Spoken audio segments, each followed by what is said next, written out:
So this is normally the time of year when you'd be looking around the house at somebody elderly who's overstayed their welcome and now just keeps embarrassing you by making awkward, racist comments. And you're trying to think of a way to try and get them to leave without upsetting them or angering them in the process. And the only thing really that's been weird about this festive season is that it's now actually Donald Trump.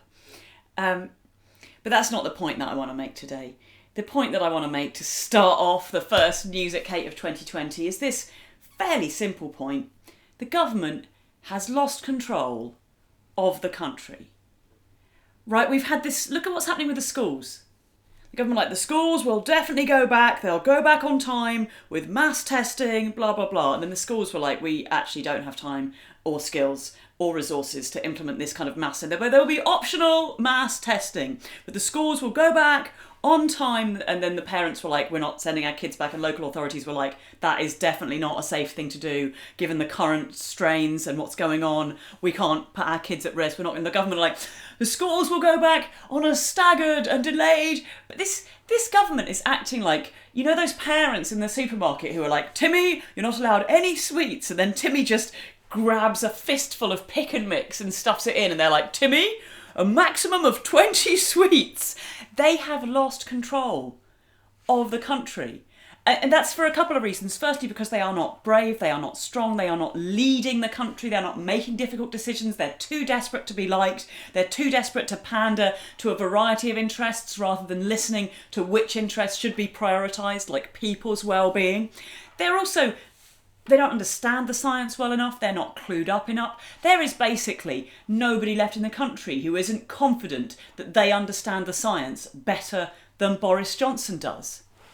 And so everybody is doing their own thing, and in a lot of cases doing much more sensible things, taking much more sensible precautions than what Boris and his team are doing. But that isn't the solution for us all just to take personal responsibility, because there's also a whole slice of people in the country who think that the most sensible thing to do is wander around without a mask, coughing on people. We need actual leadership.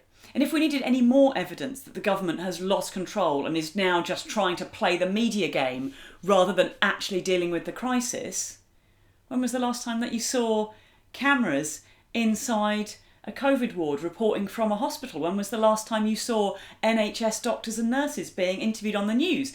The hospitalisation rate is currently higher than it was back in March and April when the news was covered with that sort of thing.